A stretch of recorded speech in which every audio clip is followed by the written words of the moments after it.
Perfect. Okay.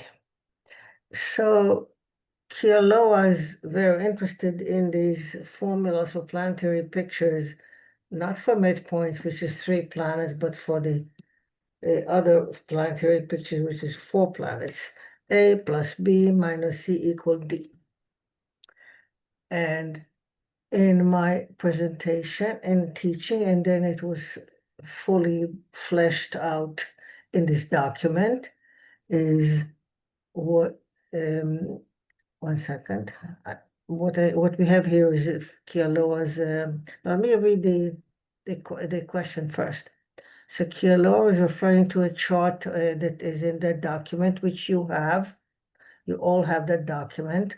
I sent it to you at the end of our Uranian part 1. And it's a document about all the planetary pictures. So page 4 is in that document. And it has to do with the example that I listed there, which is Sun plus Jupiter minus Zeus, and only as by way of trying to understand. So this is but the question is about that specific combination. So I will discuss that specific combination in a few minutes. But Kealoha says, and Kealoha, you're saying that's a midpoint, correct? That's what you say. I will respond to that. And if I don't, remind me. But it's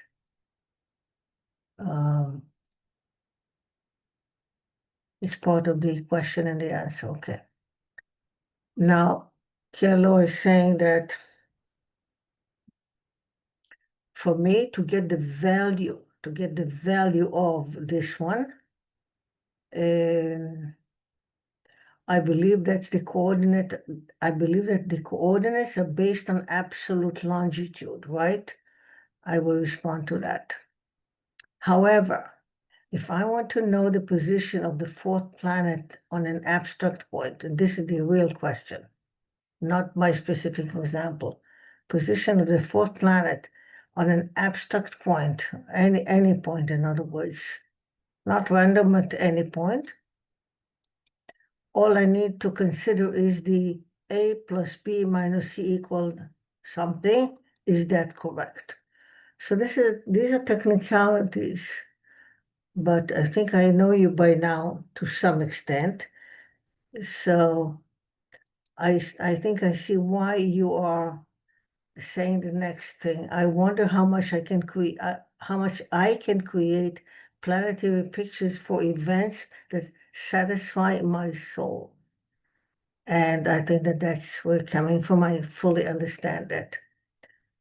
And I mean, does this formula allow me to play with planetary energies? In other words, planetary alchemy. The answer is yes, and I'll show you how you can create them very easily without calculating with a calculator. Nova allows you to do that.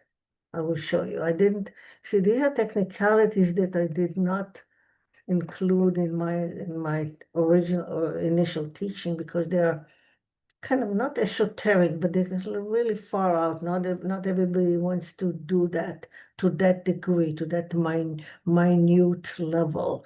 But since you're asking, I will show you. It's going to be very brief, and if anybody else wants to continue doing that, that's not difficult at all. Okay, so these are the questions about. It's back to that formula, four planets combination.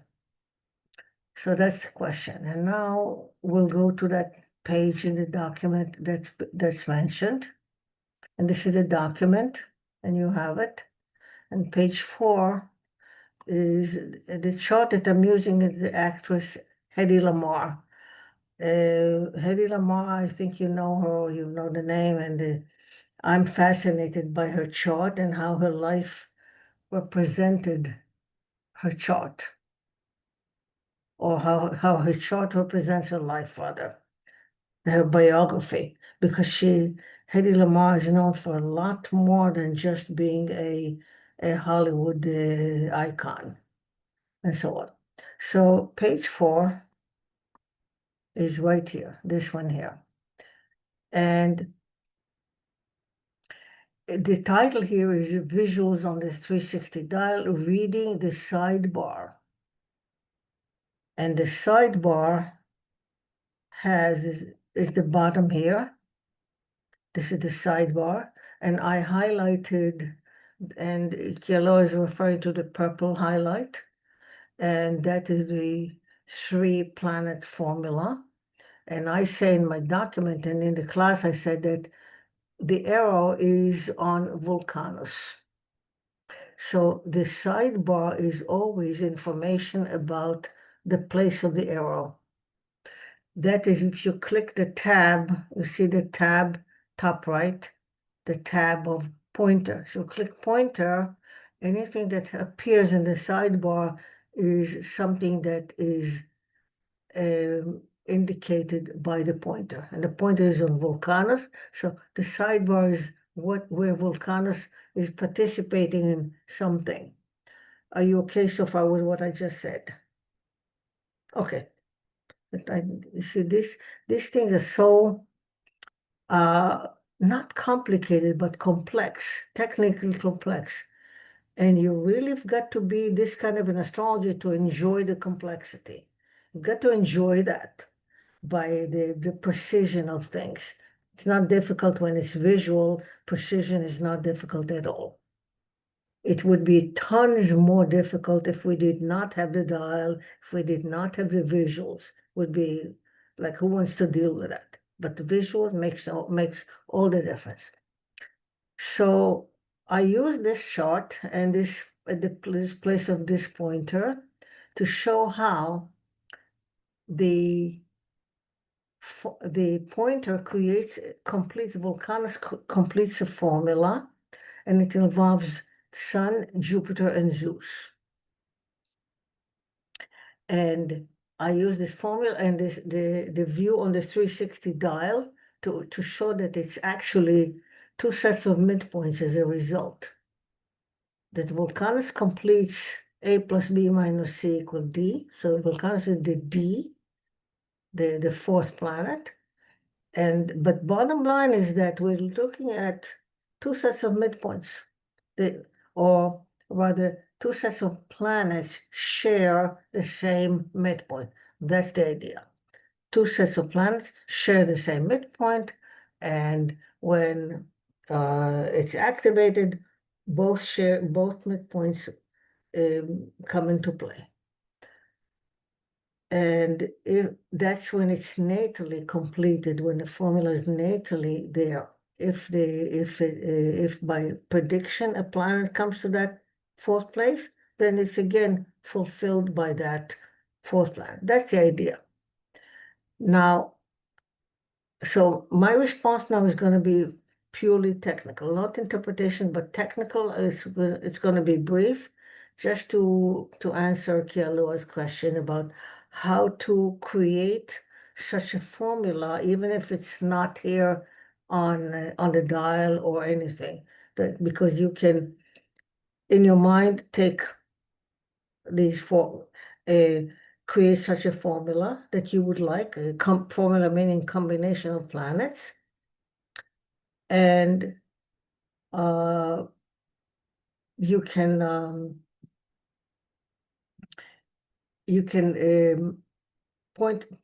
mark it on, you can literally mark it on the dial and see, and you can see if a planet is there or if a planet is coming there. Okay, Kialo, that's what you're asking. Yes, yes, okay. So number one, what I did, I added to this document. I did this a few hours ago because I returned from the trip here. So I sat down and I did it. I added to the document the following, these lines, this one here, that's it. I added it. What I did was I said proof in numbers.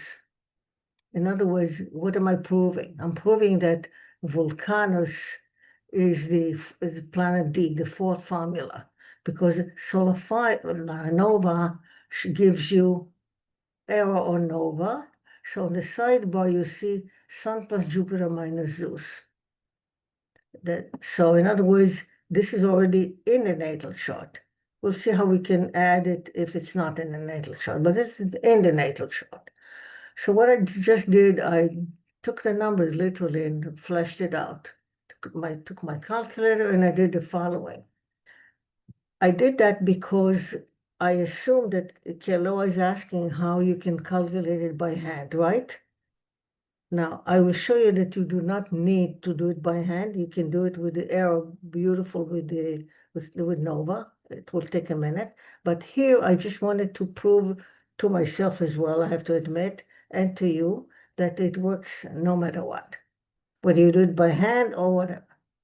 So Vulcanus, natal Vulcanus is, 1 second, I'm gonna, okay. Oops. Again, my real estate is so small. Okay, this is Hedy Lamar with a regular chart because I needed to see the degrees. So the sun is 16 Scorpio. Here are the numbers, the actual degrees. Here's the sun in the Scorpio. Here's the Jupiter in the Aquarius. Here's the Zeus. Here's the Zeus in the Cancer, 27 Cancer, and Vulcanus is here, 4 Gemini 12. 4 Gemini 12. Okay. So these are the planets. Now I'm changing it to the 360. Okay, I'm gonna have to remove this one. 1 second. Remove. Okay. Here's the 360, and here is Vulcanus, and here's the same thing. So back to this one. So those were the planets. So I did with the calculator. I literally did the plus and the minus and all that stuff to see if I can also come up with the same number, and I did. So here's the sun, 16 Scorpio 31. You may remember that when we do adding and subtracting in the zodiac, we change the number to numbers counting in the wheel. I said Wendy nodding. Remember that from level 1? Yes. Yeah, Lisa nods. Kilo, you know what I'm talking about? Okay, so these are the same numbers in the 360 wheel. So the sun is 226.31, Jupiter is 314, Zeus is 117, plus minus equal, and I get this high number. This is more than 360. You just take out 360 minus 360, and you get 6332. This is 3 Gemini 32. This is my manual, and Vulcanus, the chart had 4 in a few minutes. So this is the difference of the, I don't know, the software itself. But actually, it's not a difference because the red arrow and the numbers here, they have precision. So this is with an orb of precision. My calculation and the natal position is within tiny, tiny, tiny, tiny orb. So this is proof that the formula holds whether you do it manually or you just look at the sidebar. That's it. So you don't have to doubt the software at all in terms of calculation. So what's left is using it, interpretation, and what else you can do with that. Okay, so far, Kialoa, and everybody, of course. So this is just, I didn't have to, but I figured since I had the question, I will elaborate it a little bit. Okay, so this is it. Now, you ask whether it was a midpoint or it looked to you like a midpoint because it's like A plus C minus B, right? I'm sorry, A plus B minus. So it looked to you like a midpoint. Now, the fact is that, 1 second, if it was a midpoint, Nova would show it like that. You see the yellow? You see the yellow? Jupiter and Poseidon. 1 second, Jupiter and Poseidon, yes. Here's Jupiter at the bottom in the purple, and here's Poseidon here. So the arrow is on that midpoint. In other words, when you look at the sidebar, if it's on a midpoint, you will see it with that vertical line. You see that with the line, straight line, the vertical line, if it's a midpoint. If it's a 4-planet thing, it's plus and minus. Okay, so far? Okay. So now I'm going to show you how you can create this formula or any formula that you want on ANOVA, not with a calculator. Okay. One second. I need to clean up my screen. 1 second. It's Microsoft is interfering in my life. Okay. Okay. So here is the Hedy Lamar. No, that's my document. Yes. Okay. Natal chart on the 360. I can do it on the 360. I can do it on the 90. It doesn't matter. So I'm going to do the same formula to show you how I do it manually. I'm going to create the formula Sun plus Jupiter minus Zeus. And you'll see how it shows. Now watch this because I never showed you this before. And we're recording. Okay, this is a work panel, okay? This is you live with this one all the time. This is where your work is done. So I always make sure that it's home. Home means everything is clean, natal, and that's it. Home. Now I will create the formula with the top panel here. You see on top, which is plus and minus all the operations, mathematical operations. Okay, plus, minus, multiple, etc., everything. I'm going to start by putting the arrow on the sun. Remember, the formula is Sun plus Jupiter minus Zeus. That's what I need to create. Arrow on the sun. So now the sun appears in the work panel. You see on top, you see work panel, you see sun? Okay.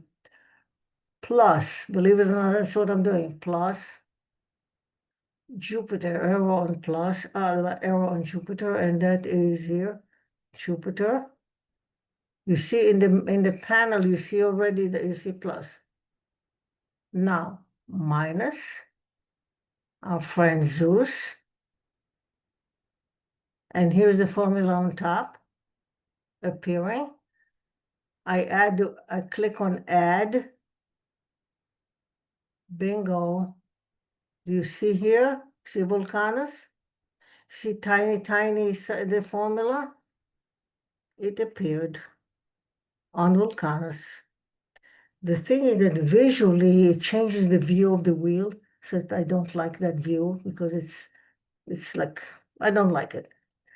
But that's not the point, whether I like it or not. The point is that you can create it manually any way you want. I can create now a new one that I don't care. Let's make one up. Kialoa, give us something. Yeah, A this is plus, amazing because we can play with transits and solar arc. well, okay. Let's create one that I did not, okay. Let's do Sun plus Kronos minus Mars, okay? I just made it up, okay? Sun plus, then we'll see where it falls. So I'm going to click on Sun. I start again. Arrow, I clicked on the Sun, and the Sun appeared there. Plus Kronos minus Mars. Where's my friend Mars?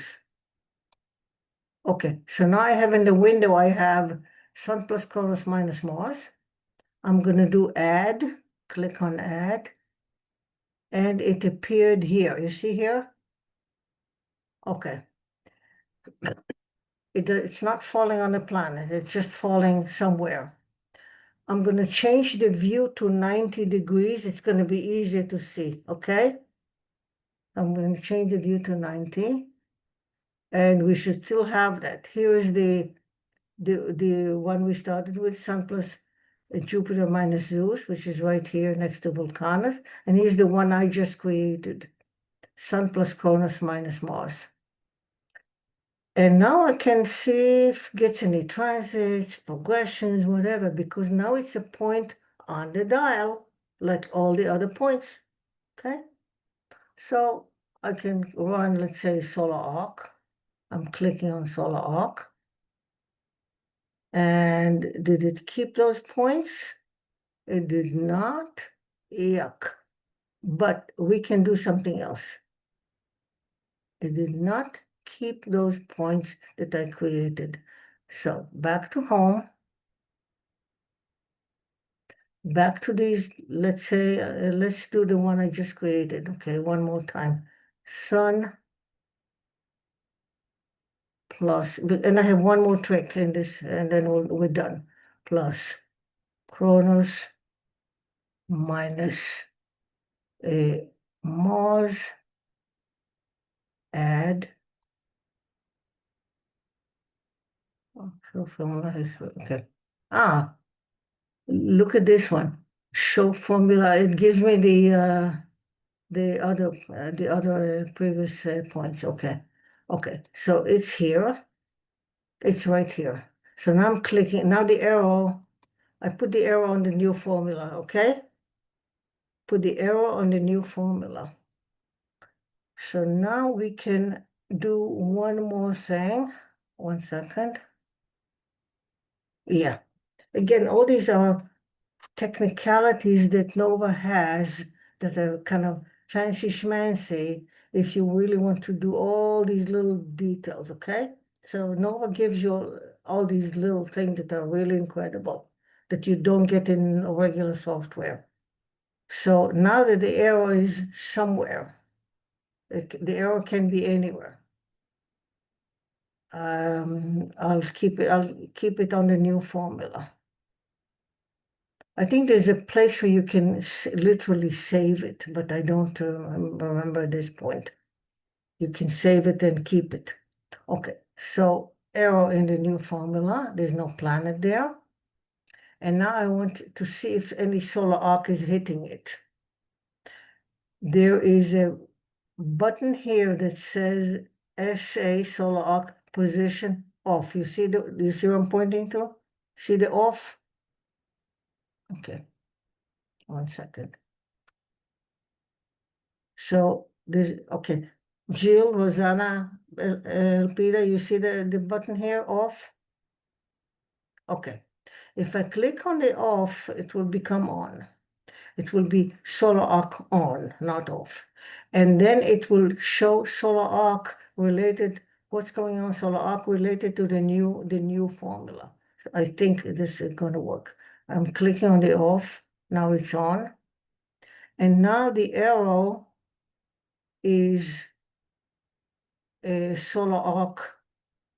The position of the new formula advanced by solar arc, and it falls here on Uranus. Couldn't be better for me because of her life and what she did. I mean, it's as if she's still alive and it's working. What she did was incredible, unrelated to Hollywood whatsoever. And it's very well known. You just read up on her biography and you'll find out in case you don't know. I recommend reading her biography and then going, including early life, and then coming back to her chart. So here's how, so I use the panel, the work panel, to see the solar arc of that position. Okay, so far? And now I don't want it, so I go to that and I turn it back to what it was. So I go where it says on, I click on it. Now it's off, and the arrow is back where it was. I can do that with anything. I can do it with let's say with the with the Admetos. I can go to the solar arc to put it on, and it will show me where the solar arc is for Admetos. Now, one more thing, apropos the tricks for that panel, I'll go to home, clean. It did preserve the formula. I don't know why it didn't earlier. Okay, I still have the new formula. There was one more thing. Let's see, I can put the arrow anywhere, not even on a planet. Hello, watch this. All of you. I can say that I'm interested in a degree that doesn't have a planet. Let's say that the degree I'm interested in would be 22.5 of the cardinal. Maybe it's another planet that's there and it's another chart, whatever. No, not 22 of the cardinal, just I'll make it a degree that is 5 cardinal. I don't know why I'm saying that. Maybe there's something else coming up there or something. So 5 cardinal, how will I find it? Very easy. You use the arrow. 5 cardinal is right here. Everybody can see that? The 5 from the arrow, that's 5 cardinal, right? I haven't moved the arrow yet, but that's 5 cardinal. Okay, so far? Okay. So I'm going to click on that 5 cardinal and the arrow will be there. So now the arrow is on 5 cardinal. To make sure that it's 5 cardinal, I do check it visually. Here's the Aries point, 5 cardinal, okay? So I can just put a marker there, a point. And I haven't done it a long time, so I think I can do it this way. No, that's not it. 1 second. Back to 5 cardinal. There was a point that I can drop there, like a marker that I can drop there. Maybe this one. I haven't done it in a while. It's in this panel. Maybe this one. Nope. It drops a point. It calls it a P. One more time. Add, maybe just, yes, okay. I had the arrow somewhere. I clicked on the word add, and you see the P here, this one? P1, P is place, position, whatever. Now it's a point. And I can see if I'm interested in that one, maybe it has a solar arc happening or something. So I'm going to do that. Now it's on. No, why is it off? Okay, on. Okay. So now it's solar arc to that P, to that place. So these are the manual tricks, okay? Hello, now you can go to town, you can create your own, and you can do transits, whatever, to that one, just to play with the software. Done. Done, done, done. Okay.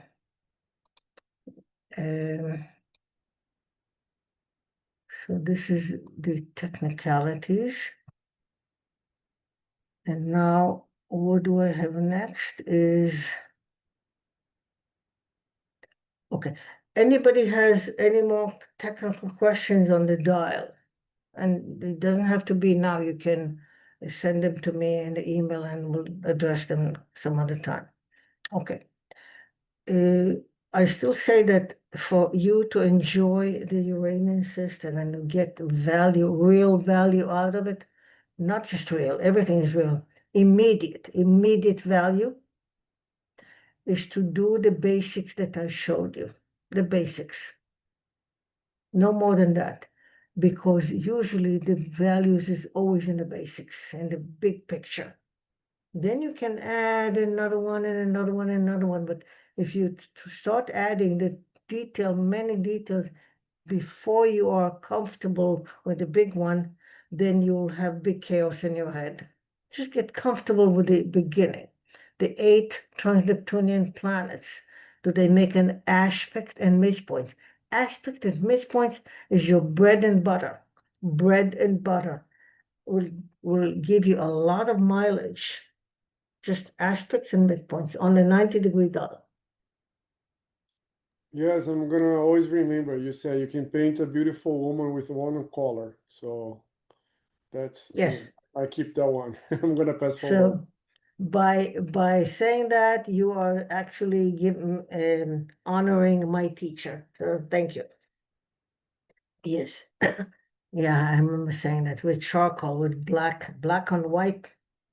So you see, some people can say that, and they say what she meant, you don't need the Uranian system, you don't need asteroids, or you need the traditional astrology. That's what she meant.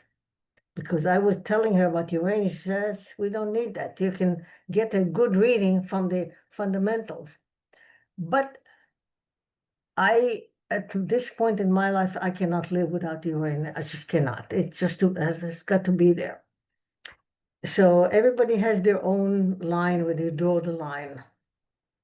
Some people have so many more asteroids than impossible. I don't. Okay, so now I want to go back to the chart that we already discussed last time from Rosanna, and that's, Rosanna, it's your friend Ivana. You there, Rosanna? I'm here. I'm here, yes. Yes, yeah, yes. I'm asking because I don't see all of you at the same time on the webcam. That's why I'm asking. Okay, I know you're there. Okay. So I think I did not cover the 90-degree dial for her enough because there was something that caught my attention.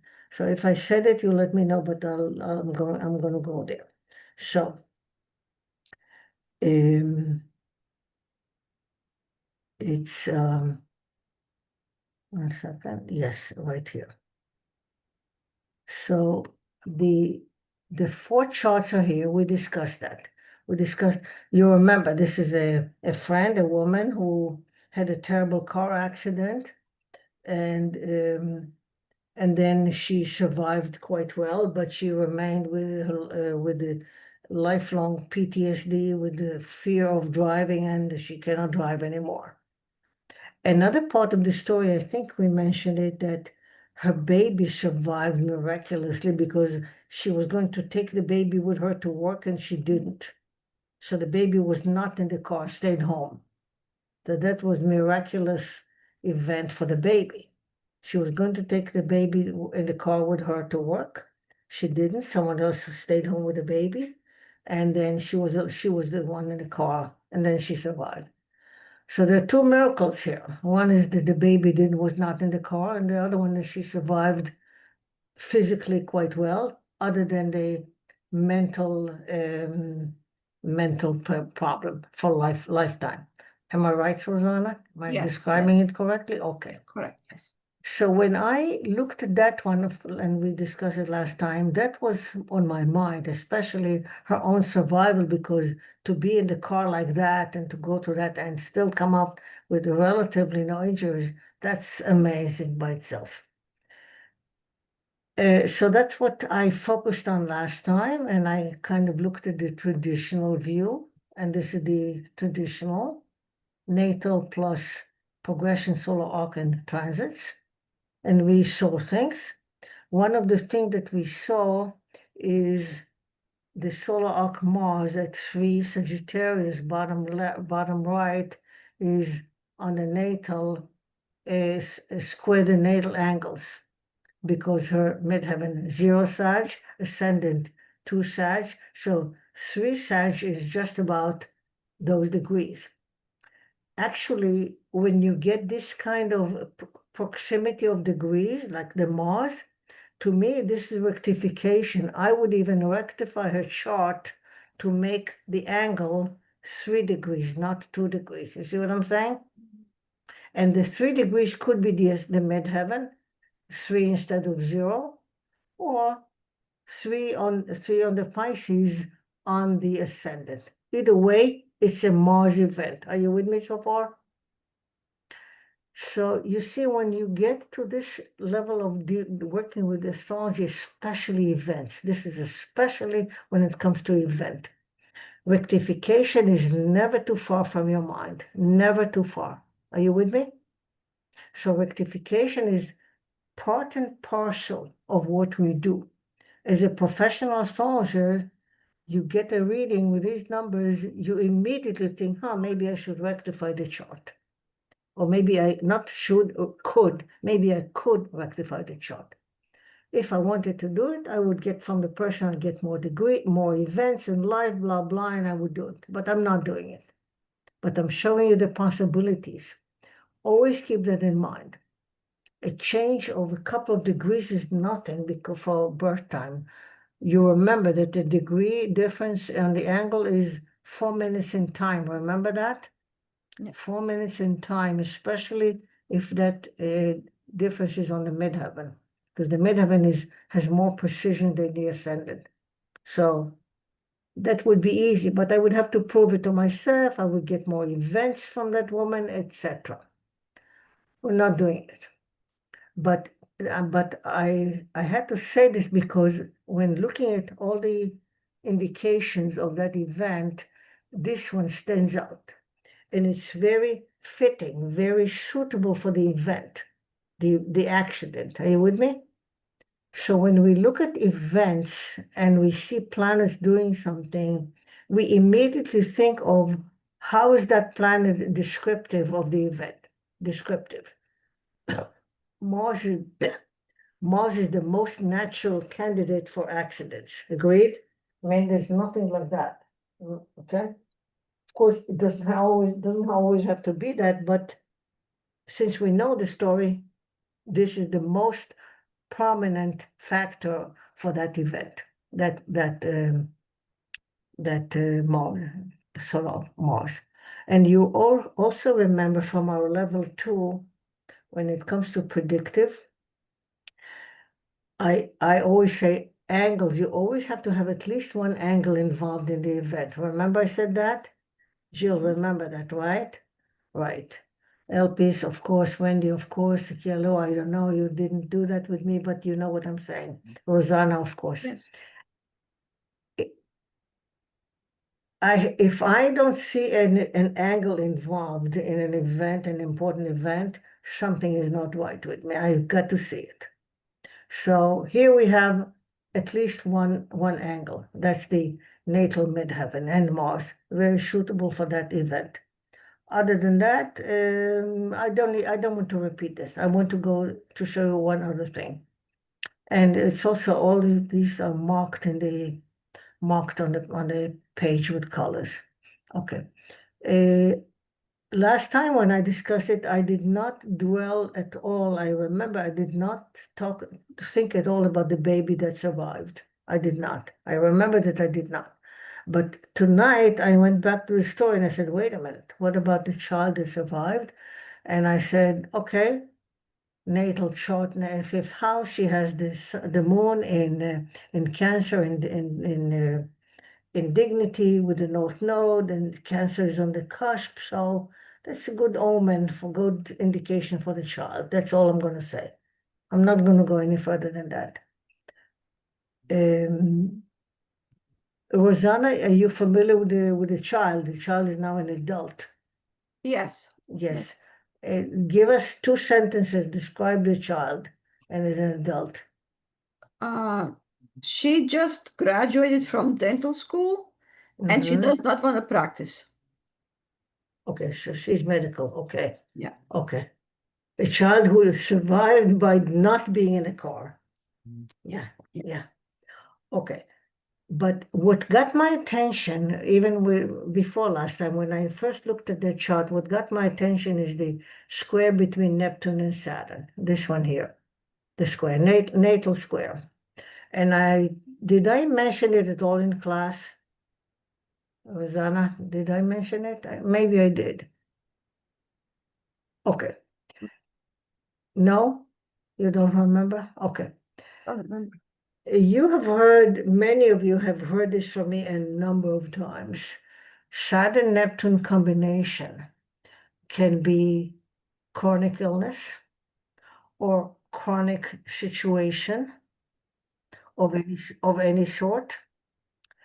and can even be mental chronic situation, mental chronic situation. As a mental thing, it shows up in paranoia, can be literally clinical paranoia, or people who have conspiracy theories. Conspiracy theories is one of the most fantastic application of that Neptune Saturn.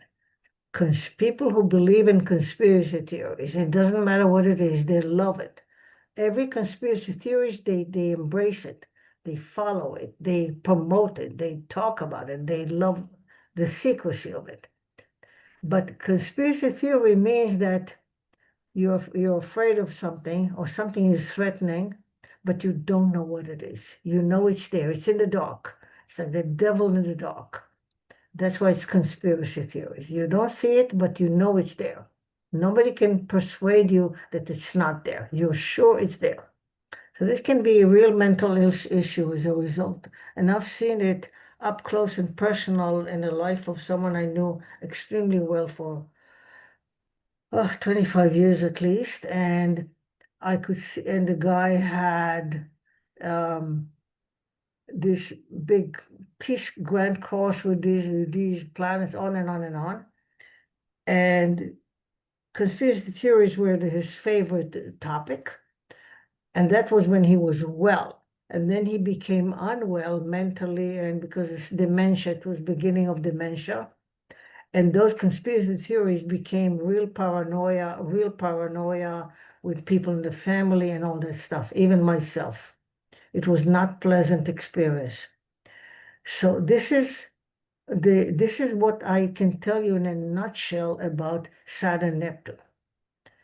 Now, like I said, it can be mental, but it can also be like lifelong, literally physical illness, just physical, something in the body, but lifelong situation. And I have plenty of example on that one. And actually what I told you about Neptune, Saturn has never failed me, not even once, this understanding of these planets in hard aspect of conjunction. Now, before I continue, think of current time when we have Saturn, Neptune in a conjunction in the first degree of Aries, right?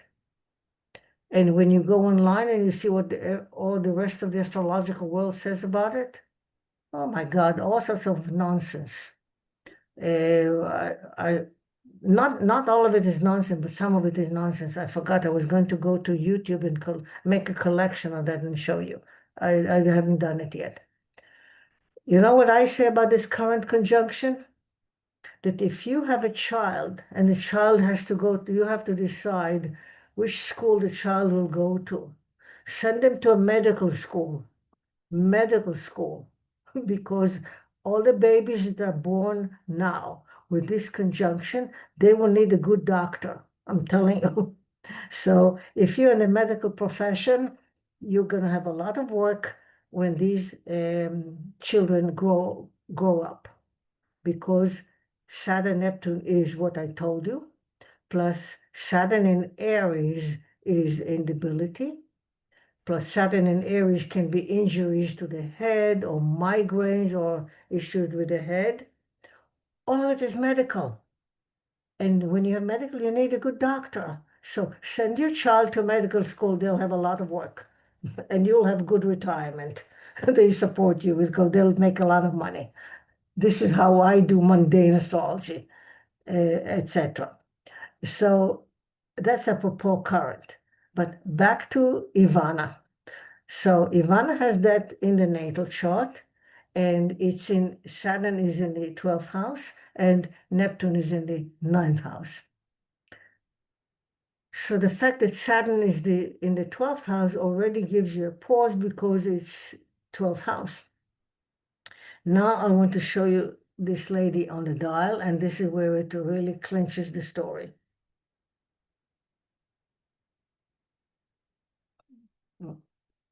I have her right here.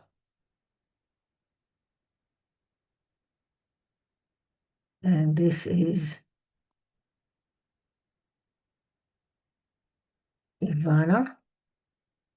Why is this? Wait a minute. One more time. Okay. This is the correct right view. Why is this? I have a 90-degree dial. Okay, 90-degree dial is right view. So optics. What did I saw? Here's Saturn and Neptune at the bottom. Okay. So now I have Saturn and the arrow marks the midpoint between the two of them. You see that? Apropos finding a midpoint visually, yellow and everybody. Again, we don't calculate numbers, we just use the arrow. I think I showed you, but I'll show you again. If I want to, let's say, back to the beginning. If I want to find the midpoint between the sun and the moon, it's super simple. I place the arrow on the sun or on the moon, doesn't matter, on the sun. I hold down the button, the left button, and I hold it down and I drag to the moon. Once the arrow is on the moon, it changes view. See, it becomes this rectangle. I let go of the button and boom. Now I have the midpoint between the sun and the moon, and the arrow points to the midpoint. And the fact that the line is red, it means that it's super precise, exact midpoint. So when would I do that? If I want to see if such midpoints makes an aspect that I didn't see at first. So for instance, for Ivana, I can say that the midpoint between the sun and the moon makes an aspect here with Pluto and Chiron. Why? Because they are the black dot. So it's black dot is 22.5 from the arrow. So this reads sun, moon midpoints makes a 22.5 to Pluto and Chiron. Chiron, by the way, I use on the dial, super simple, as medical, doctors, and so on. Oops. So this is the business with the midpoint. I can create any midpoint I want. So therefore, in the regular view, we saw this square. I see this kind of square. I say, let's take another look. Another look means here. I start here. When you start Nova, it always starts with arrow on the Aries point, right? Everybody? You've experienced that, right? Elpis? Yes? Yes. It always starts with the Aries point, which is wonderful because the Aries point, I remind you, is a personal point. It becomes personal. Hello, you still there or you had to leave? You had to leave. Yeah, You asked about- Kealoha sent us a message in the chat that he had to go. Right, yeah, he told me in the email before. He had to go, he's got work being done. That's fine. So the Aries point is a personal point, and what makes it a personal point? When planets fall on it, or a midpoint falls on it, then those planets or the midpoint becomes manifest in a personal way, in your private life, in a personal way. So when you read up on Aries point in other places, they might tell you that it has to do with the public, and it's correct. But when you think about it, what does it mean, planet falling on something that's public? It means that you manifest the planet in a public kind of way. What's public kind of way? Work is public. Because most of us, or all of us, work involves other people, other groups, other something. You're not working in a vacuum. If you're a teacher, you have children. If you're organized groups traveling, Jill, then you have all those other events. So work is so take the word public and change it to involvement with life around you, something like that, okay? So it doesn't mean that you're the president of the United States. It means that you're doing something that's manifesting with other people, and usually it has to do with work as a result. Work, work, work. But it can be even just personal without work, just because it's such a hot spot. The zero cardinal is a hot spot. So here we have for Ivana, we have the arrow is on the Aries, and at the bottom we see Saturn, Neptune, and Hades. So right away I know that we have a tight hotspot here. If I do midpoint between Saturn and Hades, which could be even more precise, Saturn, Hades, and I'm doing it manually, boom. The arrow is exactly on the Aries point, right? And that is Hades. And Neptune is right there with the Hades, so they work together. If I do just Saturn and Neptune, which is where my interest started, then the arrow will be close to that. The arrow now is half a degree away from the Aries point, no more, half a degree away, okay? So here's what my astrological brain says. In the traditional, they're square. Here they're on the Aries point. So that means they're very important, very, very important. Regardless of the houses, they're important. And if she's a client and comes to me and I know nothing, and all I know is she's a client, she comes to me, and all I have is this page, which I prepared for the reading. Again, and pretend she's my client. Before the reading, I prepare this page, natal, progression, etc. And I see that in her natal chart, she has the Saturn-Neptune, and I already know what it's all about. So I will ask her about that. I will bring it up. I might not bring it up like, oh, you had an accident and so on. I might not know that. If she comes to me years later, how would I think about it? But I know that if it's in a natal, it's for life. Now, according to the story, it started with that event. She didn't have it before, according to the story. But I am sure that even before the accident, so from early life on, there were things that were related to the description that I gave you. Related. Even if it's not an accident, it could be something else. Only the accident brought it up big time. That's my point. Big time.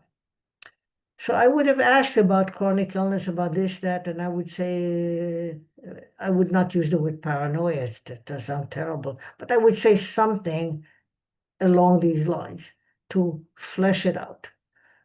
So this is what I wanted to show you with regard to this chart. How I see something in the regular chart, and I say, that's interesting, and let's go follow it on the dial.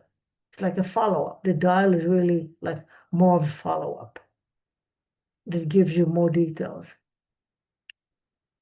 Of course, if it's a natal reading, I would look at that Neptune Mars in the 9th house, and I would ask questions about that one, and on and on and on.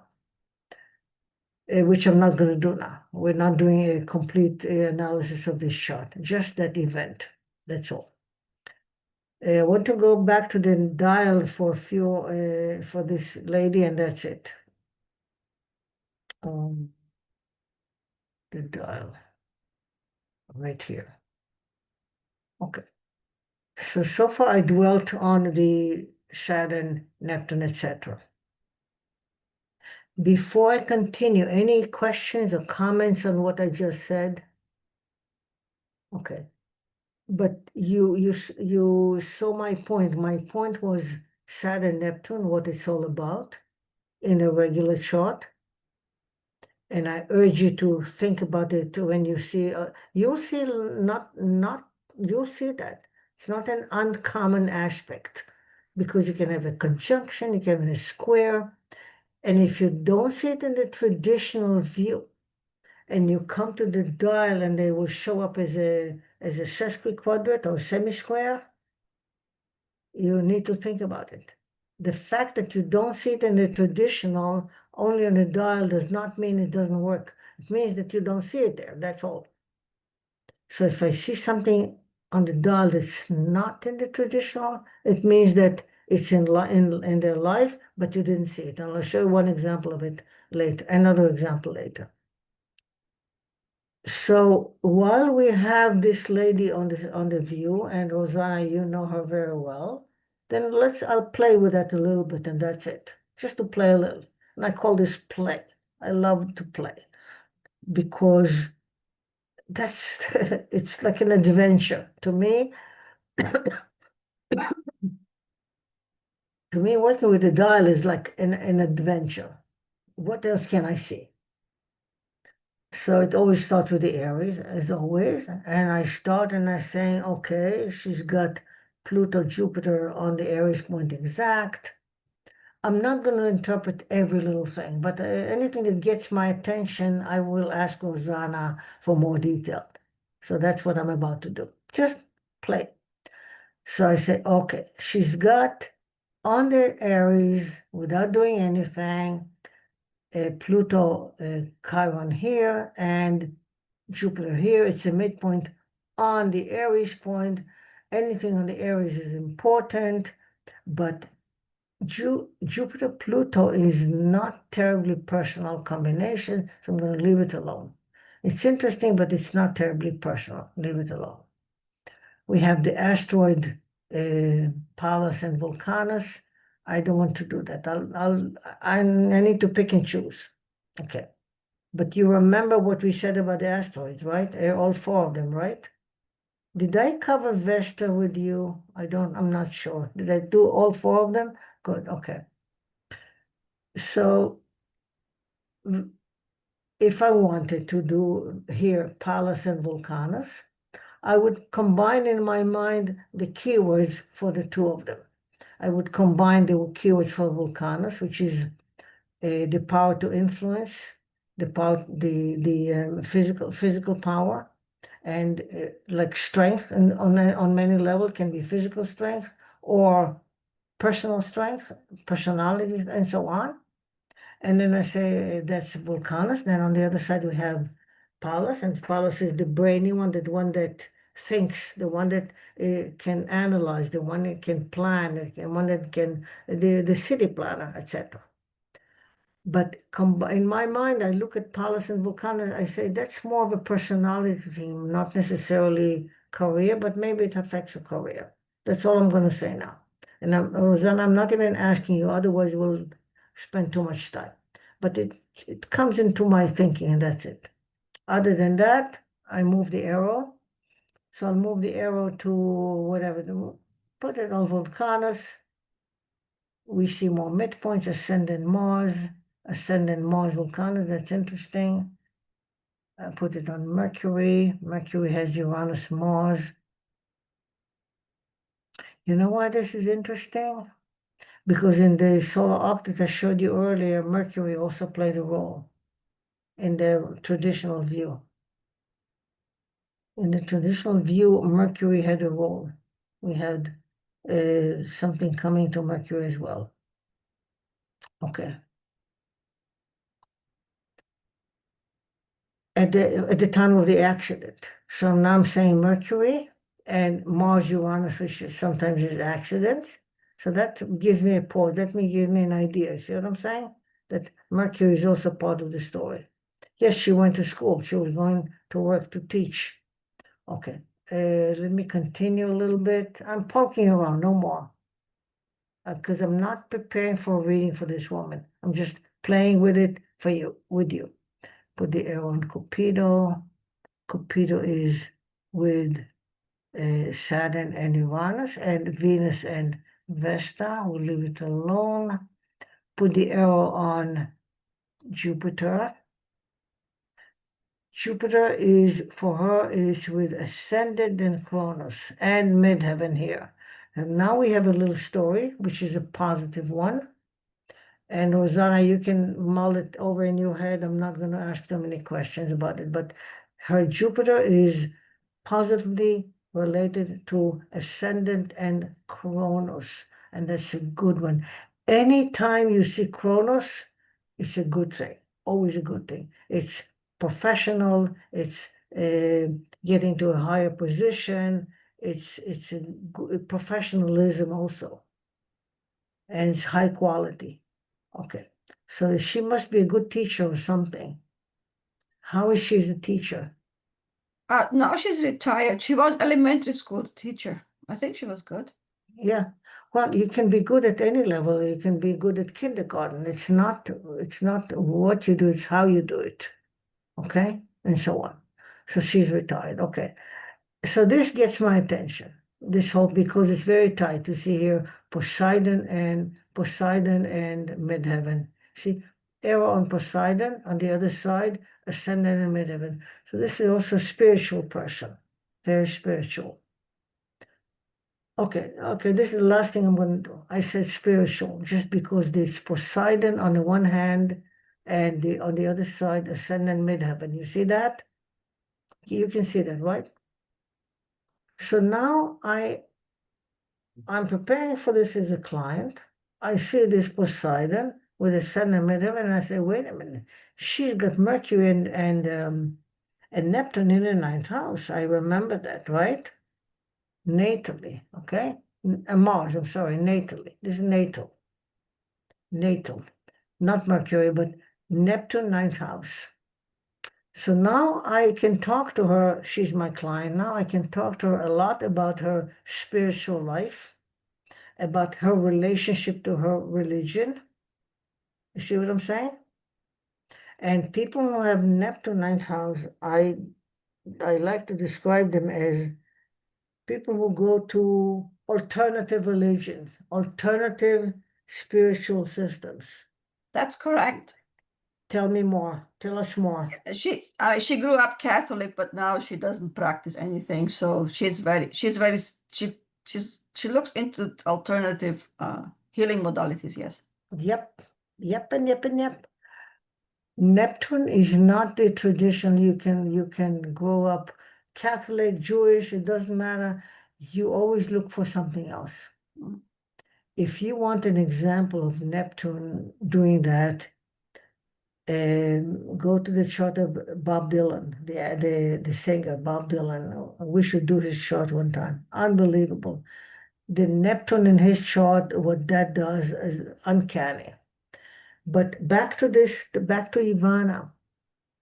Let's say you start with the regular traditional, you see that Neptune and the Mars, you say, oh, what can I say about that? You're not sure, whatever.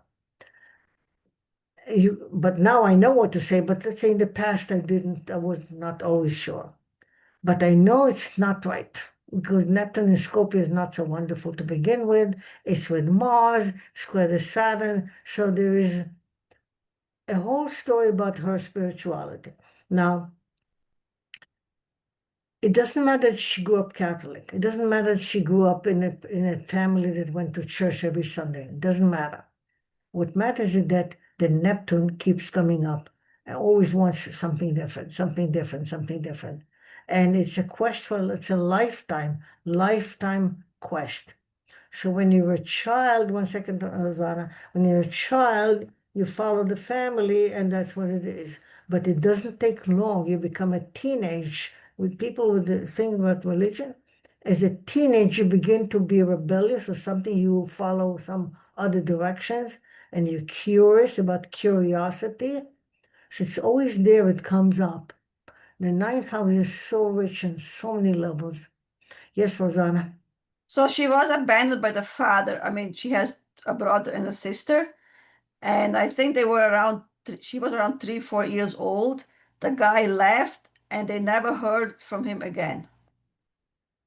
Wow. He went to a different state, and later on, they thought they located him, but she never saw him again. How old was she? She 3 or 4, very young kids. They were all young. So the guy abandoned the whole family. Okay. I'll keep that in mind, but if I start talking about that, I will this changes the topic completely, but it's super interesting. One of to do a quickie on that one. 1 second.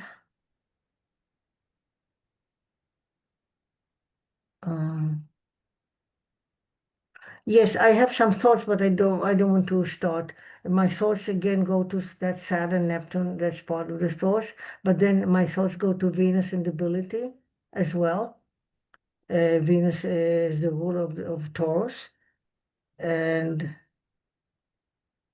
no, that's okay.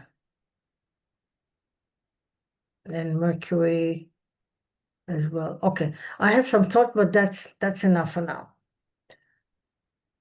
I just want to continue with the dial.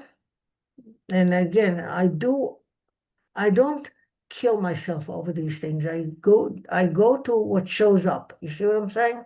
That's my strong recommendation. Don't try to dig too deep. If you're not finding it, leave it alone. Go to what's obvious to you, always. Make it easier on yourself. So what's easy? So this was easy for me because it's so obvious on the dial, and it's obvious in the natal chart with the ninth house. So that was a giveaway, literally. And it doesn't end with this one because where the arrow is here is very populated, here is very dense. Jupiter and Ceres and on and on and on. And then once you move the arrow to Jupiter, then the other arrow is on the ascendant and the Cronus, then the arrow on the node in the moon, and now look at that. The other arrow is on Cronus exactly. So all these planets from here to here to here, they connect with the planets on the other side. You see that? So when you play with a dial in a chart and you come with the arrow and you come to an area where the planets are very populated, very close together, click on any one of all of them and see what happens on the other side of the arrow and on the black dot, the 22.5. Here, the action is on the other side of the arrow.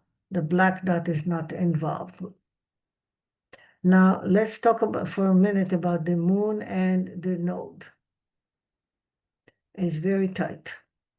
Let's talk about the moon and Ceres. Moon and Ceres. You remember Ceres? Ceres who loves to eat. Or sometimes it loves not to eat. Or sometimes has an issue with food. But here, this one is not about issues. That's how I see it. It's about connection with food.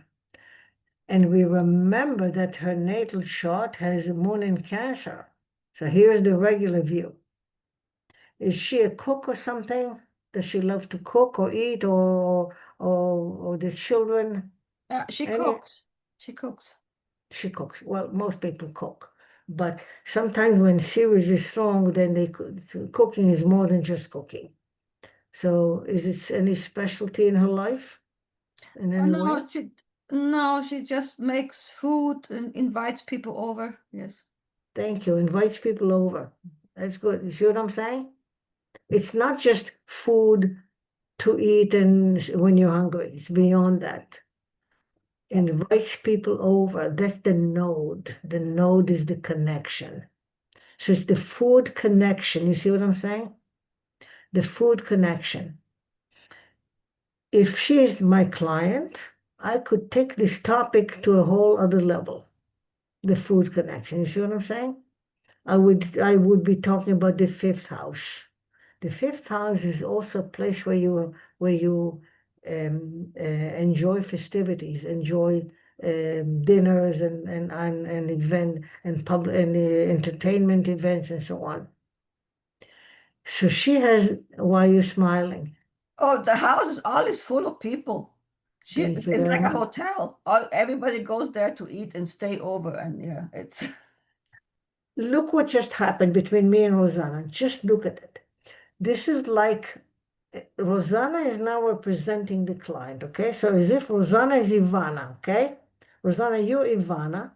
You're sitting in my room and I'm talking to you.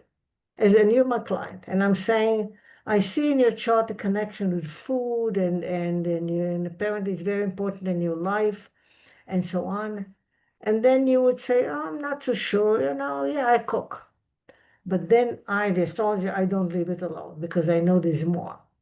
And it didn't take 1 minute, and Rosanna smiled and Ivana smiled and told me that, yes, I have people coming to my house all the time. You see what just happened? The astrologer, you as an astrologer make a statement, and you make it in such a way that you're afraid to say something more specific. So you make a statement, broad statement, and the client confirms it, and yeah, maybe a little bit. But you have to trust astrology, and you say, okay, tell me more. And Ivana just told us more. Ivana is Rosanna. You see what I'm saying? Trust your chart and it will come up. Trust it and stay with it. Stay with your point. Meira, is it empowered by the squared Jupiter? 100%, yes. Because square Jupiter and Moon, they just love each other. Jupiter and Moon, definitely. Yes. Now, Jupiter, we need to talk about Jupiter in some other way because it's the rule of the ascendant, and it's also in the second house, and so on and so on. But the moon by itself, as with the node, is a big statement.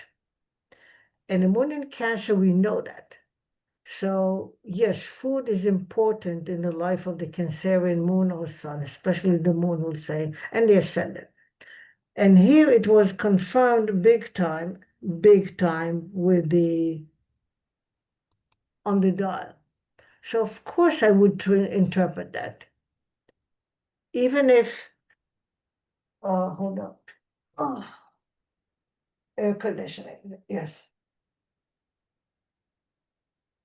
Even if as a regular astrologer, you come to the traditional and you see that moon in the 5th house, you say to yourself, okay, what am I going to talk about? Am I going to talk about children? Am I talking about your emotional life, which everybody does?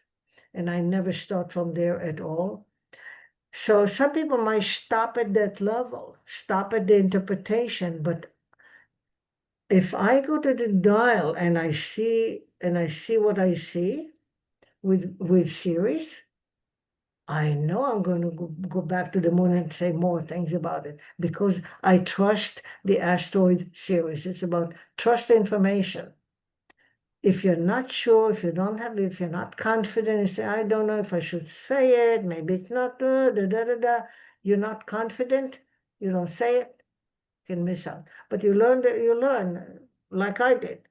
I did not learn that step by step from a book. I learned by doing it, trusting the information. Now I trust this information. So this is poking around. This is a big one. And here is the square with Jupiter. So I would say that this is what makes her feel good. This is worth it. Even if she says, I have too many people in my house, I can't take it anymore. Not true, she loves it. It's there. And by the way, because it's in her 5th house, this quality that we described is extended to her children, to the daughter. Because this also, yes, Rosanna? But now she's taking care of her grandson. The grandson doesn't want to stay with her son and the mother. So he only cries, he only wants the grandma. So now he goes to school, lives with her and goes to school from her place, not with his parents. Wow. Super interesting. Where is grandchildren in the traditional chart, everybody? That's a quiz. Grandchildren. You should know it instantaneously. The derived houses. 9? 9, of course. Thank you, Elpis. 9. So now she has Mars in the 9th house. And it's in Scorpio. So this is also a story about this grandchildren. So maybe now I understand, I'm beginning to understand, not fully, what you said about the grandson has some issues or something, but I'm not sure what I'm saying. So we'll leave it alone. But the fact that her 5th house is so strong, then she's a mother and a mother and a mother. Her mothering, being a mother is extended to the grandchildren. And when extended to being a teacher, I find that the quality of teaching, being a teacher with children, is fifth house a lot. Because when you teach grade school and even high school, they're still like children. I've seen teaching in charts of a person who had no children of her own, but she was a teacher, strong fifth house. So fifth house can extend to teaching of children. So if she's my client, I would change the conversation to talk about children in your life. What does it mean? What do children mean to you? See what I'm saying? So this is how you play around with the topic and with the discussion. You take the discussion to different places, and what helps you do that is the chart and the dial. The chart and the dial. Yes. And this Cancerian Cancer is a grand trine with Pisces ascendant and the Scorpio in the ninth house. So she has grand trine in water. And she has the moon very strong, etc., etc. So her mothering, being a teacher for her is more not just intellectual, it's also working with children. That's my point. So you see, all these things I just said, the last phrase I said, being a teacher is not just an intellectual thing for you, Ivana, it's also satisfies you emotionally. This sentence I just uttered from my mouth, I did not plan on saying that. It came to me as I'm mulling over the symbolism. You see what I'm saying? Allow the symbolism to come out of your mouth because it's already in your astrological brain. Your mouth, it will come out automatic pilot. You don't have to think of it, it will come out from. So the more you stay with a point and you mull it over and you see the possibilities with the client, you get deeper and deeper into the truth of the client. I repeat, deeper and deeper into the truth, the essential truth of the soul of the client. My goal is to get to the soul, to the essentials, to the essence. And the chart gives me the language and the tools, what to talk about. And when a planet is in rulership, like that moon with the North Node, you cannot beat this moon. In Cancer with the North Node, this is one of a good one. And it's trine the Neptune, so there's a whole other thing there, all the other understandings. And she does it on a gut level because it's the water signs. She does it on a gut level, on an intuition. She's a strong intuition about things, not necessarily intellectual. On and on and on. The more you dwell on it, the more it comes out of your mouth, literally. Okay? Okay. So this is what I wanted to bring up about Ivana. And now we have a few minutes left. I'm going to show you another case, recent one, that how I saw something on the dial that I did not see in the regular chart, and we'll call it a night.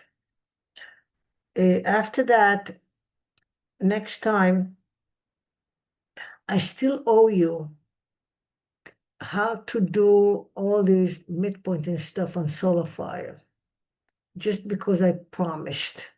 But I'm telling you again, I don't use it on solar fire, but if push comes to shove and you're in a pinch and you don't have this, and all you have is solar fire, you can do you can do it. I don't like it, and you'll see why, but it's there for you. Okay. So I'm going to move to another case, and it's not this one.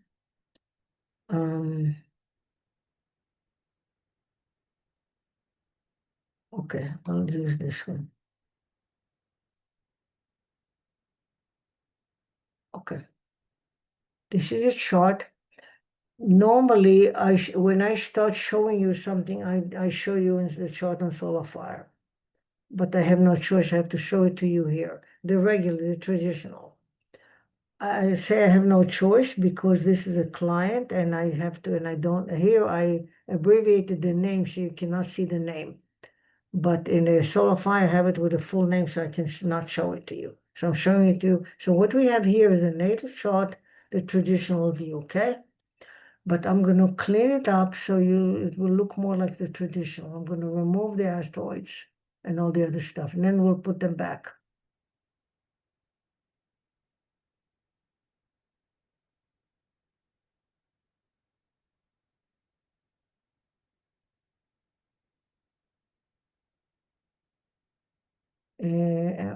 I'm sorry, I have to remove the transnaps as well because I want to show you what I call the starting point. How I start with a regular view. And I'll tell you the story. Kind of interesting. No big drama, but still interesting. Come on, okay. Volcanus. Come on, Volcanus. Out, remove. I'm going to take out Chiron as well. Chiron, yeah. Because I want it to look like a regular chart, okay? I hope I didn't remove the essential ones. Remove point. Remove point. Okay, now we have the traditional. Yeah, Sun, Moon, Mercury, Venus, Mars, Jupiter, Saturn, Uranus, Neptune, Pluto, the node. This one shows the north node only. In Nova, you cannot, it doesn't show the south node, only the north node, for a reason, but that's beside the point. So here's a chart of a young woman. She's 24 years old. And her ascendant is the last hurrah, the last minute of Gemini. I call it the last hurrah. So the question is, what's the first house? Is it Cancer or is it Mercury, right? Is it the moon or is it Mercury? Based on the story, it's actually both. And you'll see my line of argumentation. If I don't finish it tonight, I'll finish it next time because it's interesting. Because every chart you do confronts you again and again, one way or another, with some other fundamental questions of astrology, such as this one. What's the first house? Is it Cancer or is it Gemini, right? And who is the ruler? Is it Mercury and the Moon? Right off the top, you have to confront that. Okay? Okay. So this jumps off the page, this first thing. Other than that, I see the sun on the midheaven. I see the moon where it is in the third house. I'm taking you through the chart the way I looked at it, okay? The way I approached it. And I'll give you, not tonight, I'll give you a background. It's going to be interesting, okay? You know what what I call this, what I'm about to do? I call it an anatomy of a reading. And an anatomy, what happens? Anatomy of a reading, step by step, which includes why the person came for a reading, what they wanted, and so on and so on. And I'm not going to do all that now because it's going to be a big cliffhanger and I need more time than a few minutes. But this is the starting point. I see a chart with that kind of an ascendant. I need to, so I leave it alone. I say I'll decide later. I don't decide right away if I have a question, but here is what I'm going to say up front. If it's Cancer, if the first house is Cancer, then the seventh house is Capricorn, right? You with me? Which means that I need to look at the moon and Saturn, the two rulers, agreed? And right away I see that they're in a square. You see Saturn in Taurus and moon in Leo? So right off the top, we have the two rulers in a square. And that gives me a big pause. And I'm not ignoring that, okay? But I will look at Mercury also to see if Mercury has a story as well, okay? As the ruler of Gemini, even though it's the very last minute of the last degree of Gemini. Are you with me so far? So this is how the astrological brain works. This is what goes through your mind when you begin to look at this chart, okay? So I say, okay, let me look at Mercury. And look at Mercury, it's 20 Aquarius. Square that Saturn as well, right? So now I tell myself, well, I don't need to decide, is it Moon or is it Mercury? It's both, because they're both related to Saturn. Are you with me? This is how I resolve it. I resolve it. This is in this chart. In another chart, I might resolve it differently. But here, they're all in the same T-square, big T-square, right? In that T-square, we also have Uranus, right? In Aquarius, in the 9th house. So that Aquarius in the 9th house, both of them are square Saturn, right? And I'll tell you what it means next time, next class, because it's an interesting story.